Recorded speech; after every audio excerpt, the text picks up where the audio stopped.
खेत खुद ही उस बाढ़ है वो खेत को खाने लग गई। तो यहाँ कोई संभावना नहीं दिख रही थी। आम जनता के जो पैसे, मैं सरकारी पैसे नहीं कहूंगा क्योंकि सरकार के पास पैसा नहीं है, ये पैसे जनता के, ये हमारे पैसे है। जो स्कूल जितने टीचर होंगे, कभी बकरियां गिनने के लिए लगा दो, कभी कोरोना काल के अंदर लाशों की गिनती करने के लिए टीचर को लगा दिया। जो भविष्य निर्माता थे, जो देश का भविष्य का निर्माण करने वाले थे, उनको आप जाके गिनती लगाने के लिए हॉस्पिटल में जाके खड़े कर दोगे, लाशों की गिनती के लिए खड़े कर दोगे, बकरियां गिनने के लिए खड़े कर दोगे। नमस्कार, मैं हूं अशोक शेरा और आप देख रहे हैं नेताजी ऑनलाइन। इस बार राजस्थान में विधानसभा चुनावों से पहले भारतीय जनता पार्टी और कांग्रेस के अलावा कई राजनीतिक दल चुनावी मैदान में। हालांकि राष्ट्रीय लोकतांत्रिक पार्टी ने 2018 में भी चुनाव लड़े थे और वहां पर कई विधायक भी बने थे, लेकिन इस बार विधानसभा चुनाव 2023 में आम आदमी पार्टी ने भी राजस्थान में ताल ठोक दी है और आम आदमी पार्टी के नेता ये कहते हैं कि इस बार राजस्थान में हम लोग कई विधानसभाओं पर चुनाव लड़ेंगे और इस बार राजस्थान में कुछ बदलाव हो। अरविंद केजरीवाल ने गारंटी पत्र भी राजस्थान में लॉन्च किया है और इस बार आम आदमी पार्टी से बाड़मेर विधानसभा से तैयारी कर रहे हैं भगवान सिंह लाबराऊ। भगवान सिंह लाबराऊ आरटीआई एक्टिविस्ट भी हैं और इस बार आम आदमी पार्टी से बाड़मेर से तैयारी करें। भगवान सिंह, सबसे पहले तो आपका स्वागत है हमारे इस विशेष शो नेताजी ऑनलाइन में। और पहला सवाल, भगवान सिंह लाबराऊ को क्यों लगता है कि आम आदमी पार्टी इस बार चुनावी मैदान में है और बाड़मेर से मैं चुनाव जीता? इस बार हमने देखा है कि मैं कई सालों से आरटीआई लगा करके मैंने कई जगह से दस्तावेज कलेक्ट किए। मैंने यहाँ बाड़मेर के लिए बहुत कुछ करने का प्रयास किया, लेकिन जब तक राजनीतिक में नहीं आते हैं तब तक सिर्फ हम कागज और कलम की ताकत से हम बदलाव नहीं कर सकते। हमने हर मुद्दे के ऊपर जितने हमने धरातल पे मुद्दे जुटाए और हमने प्रत्येक सरकारी विभाग से हमने दस्तावेज कलेक्ट किए, उनका हमने वेरीफाइड करके देखा कि अगर हमें जनता की सेवा करना है तो सिर्फ कागज और कलम की ताकत से नहीं कर सकते। यहां सिर्फ हम मुकदमे झेल सकते हैं, जेल जा सकते हैं, लोगों की नजरों में हम ब्लैकमेलर बन सकते हैं। इससे ज्यादा हम आगे कुछ बढ़ नहीं सकते थे। यहाँ कोई प्रोग्रेस नहीं है और जनता का हम भला नहीं कर मतलब भगवान सिंह को ये लग रहा है कि लोगों में जो परसेप्शन बन चुका है कि एक ब्लैकमेलर, आरटीआई एक्टिविस्ट, उनको कहीं ना कहीं लोगों के लिए अब लोगों के लिए राजनीति में आकर के कैसे सेवा करें। ये मैं लोगों की जो भावना है, ये ब्लैकमेलर कहा जाता है, ये भी कड़वा सत्य है। मैं एक्टिविस्ट रहा हूँ, 90% लोग इस कैटेगरी के हैं। अच्छा, 90% इस कैटेगरी के लोग हैं। आरटीआई एक्टिविस्ट थे, उनकी भी शुरुआती तौर पे उनका देखे और लास्ट में उनकी लाइफ स्टाइल देख ले, ये फर्क लगता है कि क्या स्थितियां होती है। मैंने खुद में साथ में देखा है। मैंने खुद ने एक संगठन बना करके भारत के 23 राज्यों तक में पहुंच करके संगठन में काम किया है। मैं राष्ट्रीय भ्रष्टाचार निरोधक एवं मानवाधिकार संगठन का राष्ट्रीय अध्यक्ष रहा हूँ और ऐसे 3600 लोग मेरे साथ में जुड़े हुए थे जो न मौत से डरते थे, सब भगत सिंह की विचारधारा के लोग थे। उसके बाद में कई बार कई साथियों के ऊपर मुकदमे हुए, हमने उसका लड़ने का प्रयास किया। हम हाईकोर्ट तक गए, कहीं के बीच में जाकर बैठ के उनका दस्तावेजों के आधार पर प्रूफ रखकर, भले अधिकारी भी होते थे तो इन्वेस्टिगेशन करके उनको पहले से क्लीन चिट मिल जाती थी। मैंने खुद ने कई मुकदमे झेले।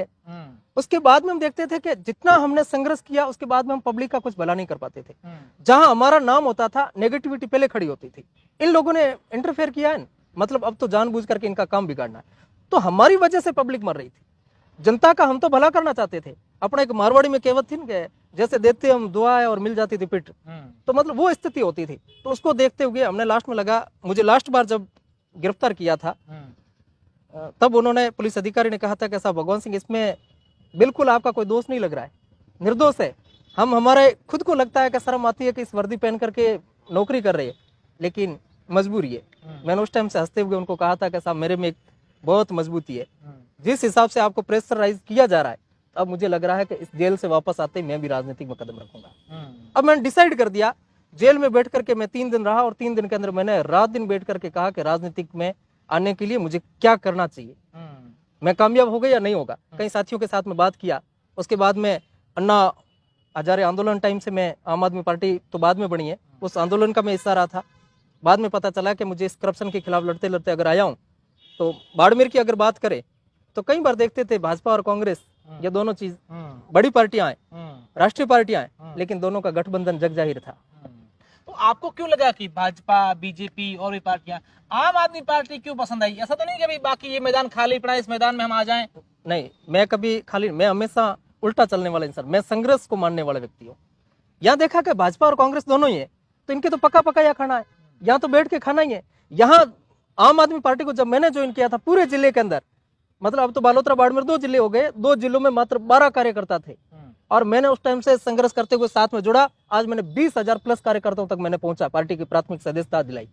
तो बाद में मुझे लगा कि इस काम किया ही नहीं होगा, यहाँ तो मुझे पूरा तैयारी करना है, संगठन हमें बढ़ाना होगा, धरातल पे फील्ड में हमें उतरना होगा और जाके पब्लिक के बीच में जाके काम करना होगा। तो अभी तो मेरे को 4 महीना हुआ था, 4 महीने में अगर मैं 20,000 लोगों को पार्टी की विचारधारा के साथ में जोड़ सकता हूँ। उसके बाद में बाड़मेर की स्थितियां देखिए, अगर विकास की बात करें बाड़मेर की सबसे बड़ा हॉस्पिटल की बात करें, हर गांव का व्यक्ति पीड़ित होता है, हॉस्पिटल आता है, हॉस्पिटल में पहले आते पार्किंग, मैं इसको अवैध पार्किंग करार देता हूँ।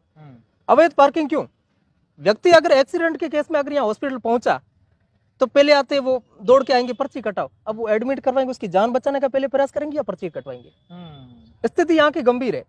अगर यहाँ खुद को देखना चाहिए, ये ह्यूमन राइट्स का उल्लंघन है, इनके कोई टेंडर नहीं है, ये अपने चाहिए तो को दिया, ये अवैध वसूलियां हैं। यहाँ कोई बाइक चोरी हो जाती है, क्या उन्होंने कभी क्लेम दिया? क्या पार्किंग वालों ने नहीं दिया।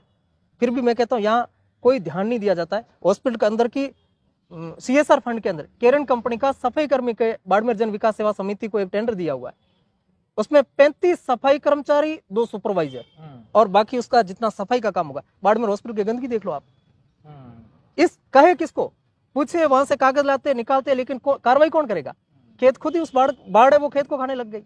तो यहाँ कोई संभावना नहीं दिख रही थी। और क्या विकास के मुद्दे हैं भगवान सिंह को? लग रहा है अगर मुझे पार्टी मौका देती है और यहाँ की जनता ने अगर मुझे विश्वास जता दिया, मैं विधायक बन गया, तो सबसे पहले बाड़मेर के लिए ये काम करूं। मैं बाड़मेर के लिए मैं सबसे पहले बात ये बताता हूँ, मुझे बचपन से, मैंने अभी 38 साल की उम्र लिया है, मुझे 10 साल के बाद में मुझे बाड़मेर का याद है। मैं 28 साल से बाड़मेर को देख रहा हूँ अच्छी तरीके से। हर टाइम बारिश के मौके पर या कभी भी देखो कि बाड़मेर की कभी कोई रोड क्लियर नहीं हुआ, हमेशा खोदी हुई मिलती है।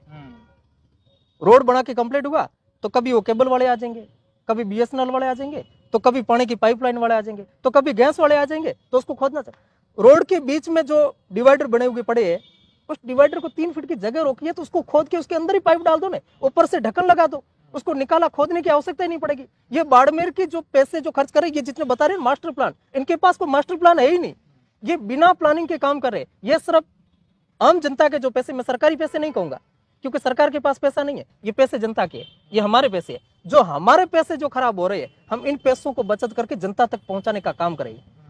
ये हमारे विजन है। पार्टी की ओर से, आलाकमान की ओर से इशारा मिला है कि भगवान सिंह टिकट दे देंगे, तैयारी कर लो। देखो मेरे पास प्रयासरत है, पार्टी ने कहा कि सर्वे करवाते, सर्वे में जिसका नाम आएगा हम उसको देंगे।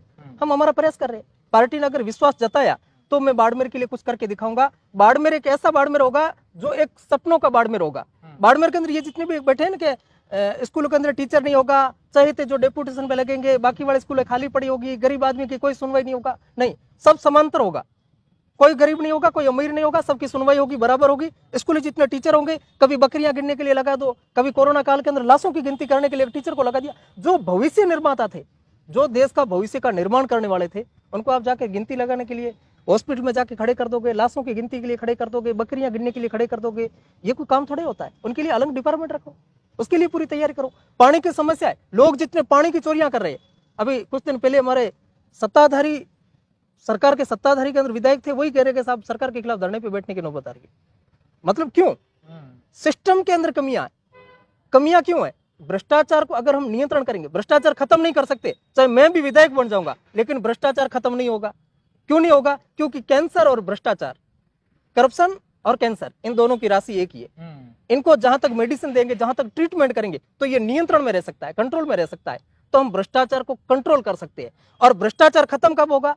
जब इस देश के नागरिक जागरूक हो जाएंगे। ये देश के नागरिक है, वही मालिक है। जब मालिक अगर जागरूक हो जाएंगे, अपने नौकरों पर लगाम लगाना प्रयास करेंगे, उस दिन से भ्रष्टाचार खत्म हो सकता है। भगवान सिंह, इस बार देखें तो चुनावी मैदान में युवा चेहरे काफी आ रहे हैं। अगर अपने इसी क्षेत्र की बात करें तो शिव से भी इस बार युवा चेहरे चुनावी मैदान में है, बाड़मेर से आप ताल ठोक रहे हैं। अलग अलग जगहों पर युवाओं को मौका मिलना चाहिए। युवाओं को बिल्कुल मिलना चाहिए। युवाओं का एक कारण है, हम जैसे भी अगर एक पॉजिटिविटी की बात करें तो हम अगर कंटिन्यू अगर बोलते हैं युवा युवा युवा युवा, तो उसका अर्थ होता है वायु। वायु मतलब एक हवा होती है।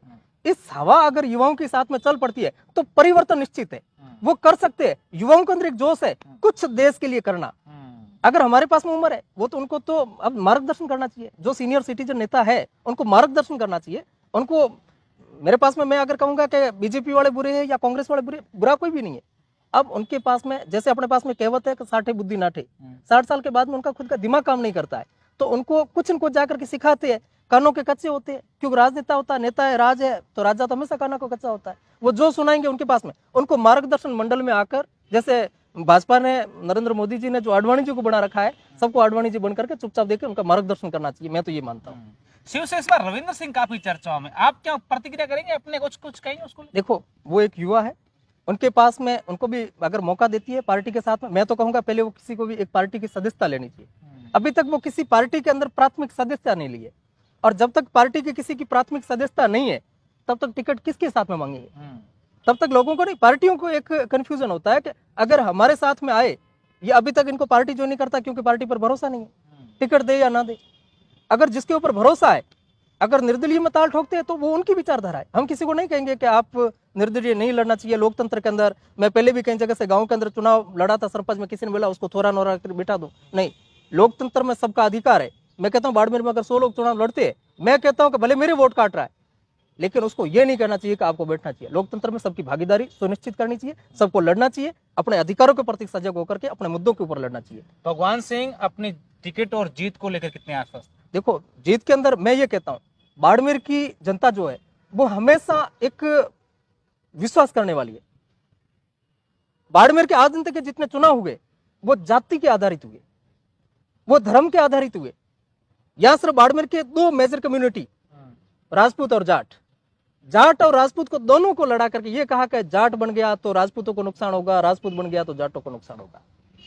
मैं कहता हूं कि हम हर टाइम बैठे रहते, मेरे बीच में जाट भी बैठे रहते, राजपूत भी बैठे रहते। गांव के अंदर एक घर भी अगर जाट का है राजपूत बहुल्य में, तो कभी भी रियाण रपण, शादी सकपण, जागरण जमे, किसी भी टाइम वो उनके पास में रहते हैं। या जाट बहुल्य गांव है, वहां एक राजपूत का घर है तो भी वहां पे रहेंगे, कभी वहां नुकसान तो नहीं हुआ।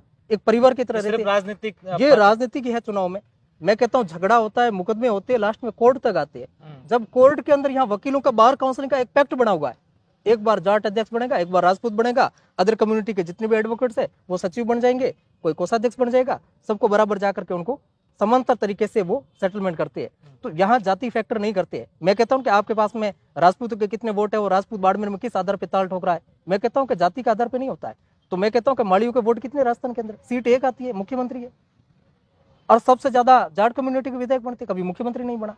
अगर मोदी देखे तो पूरे भारत में कितने, लेकिन प्रधानमंत्री है। अगर उस हिसाब से जाति के आधार पर अगर देखेंगे, जाति के हिसाब से रिश्तेदार ढूंढे जा सकते हैं, राजनीतिक वोट नहीं। वोट के अंदर विकास के आधार पर काम करे।